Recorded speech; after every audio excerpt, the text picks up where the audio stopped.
इकडे मुंबईमध्ये पवई भागामध्ये महानगरपालिका अतिक्रमण पथकावरती जोरदार दगडफेक झालेली आहे आणि या दगडफेकीमध्ये 15 ते 20 पोलीस आणि महानगरपालिकेचे कर्मचारी जखमी झाल्याची प्राथमिक माहिती मिळते। भीमनगर भागामध्ये अतिक्रमण तोडण्यासाठी पालिका पथक हे पोलीस बंदोबस्तामध्ये त्या ठिकाणी पोहोचलेलं होतं। हा वाद टोकाला गेला आणि पोलीस तसंच पालिकेचे अधिकारी कर्मचाऱ्यांवरती जोरदार दगडफेक झाली। 2 महिन्यांपूर्वी या झोपडपट्टी भागामध्ये आगीची घटना घडली होती। त्यानंतर रहिवाशांना जागा खाली करण्याच्या नोटिसा देण्यात आलेल्या होत्या, अशी माहिती आता बीएमसीने दिलेली आहे।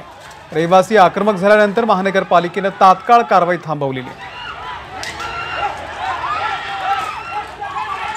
प्रशांत बडे आपले प्रतिनिधी या संदर्भातले अपडेट देतील। प्रशांत, अतिशय भीषण असा हा पोलिसांवरती हल्ला झालेला आहे, पुढची कारवाई आता नेमकी कशी होणार आहे?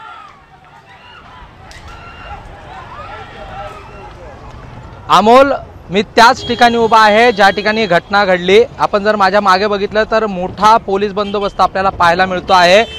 या ठिकाणी क्यूआरटी असेल, राज्य राखीव पोलीस दल असेल, दंगल नियंत्रण पथक असेल, यांचा पूर्णपणे या ठिकाणी बॅरिकेटिंग्स करून पूर्णपणे हा जो परिसर आहे तो सर्वसामान्य नागरिकांसाठी प्रतिबंधित करण्यात आलेला आहे। रस्त्यांवर जर बघितलं तर इथली भीषणता आपल्याला पाहायला मिळेल। ही जी सगळी दगडी आपल्याला रस्त्यावर पाहायला मिळतात ही पोलिसांवर झालेली दगडफेक या ठिकाणी पाहायला मिळते। ही सगळी दगडी या ठिकाणी पडलेली आहेत। या प्रकरणी आता पवई पोलिसांनी अनेकांना ताब्यात घेतल्याची माहिती मिळते आहे। गुन्हा दाखल करण्याची प्रक्रिया सुरू आहे। मात्र या सगळ्या स्थितीमध्ये आता राजकीय जे आरोप आहेत ते देखील मोठ्या प्रमाणात होत आहेत। माझ्याबरोबर राष्ट्रवादीचे पदाधिकारी आहेत, नितीनजी आहेत। नितीनजी, नेमकी या सगळ्या स्थितीमध्ये आता किती जणांना अटक करण्याची माहिती मिळते आणि काय तुमची नेमकी मागणी असणार आहे? मुळात हा भूखंड जो आहे हा 4 एकरपेक्षा जास्त मोठा भूखंड आहे। ह्याच्यामध्ये काही नाम म्हणजे अल्प अशी जागा ही शासकीय आहे, जी MMRDची RTO साठी रिझर्वेशनमध्ये आहे। आता मुळात याचं क्रोनॉलॉजी समजून घ्या। ही भूखंड आहे हा निरंजन हिरांदनीचा आहे।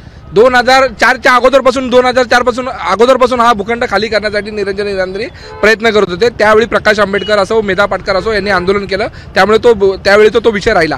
आता यांनी पोलीस प्रशासन बोला किंवा पालिका प्रशासन बोला यांना हाताची धरून एक पूर्णपणे प्लॅनिंग करून हा भूखंड खाली करण्यासाठी शासकीय यंत्रणेचा वापर केला, शासकीय जागा आहे म्हणून दाखवली।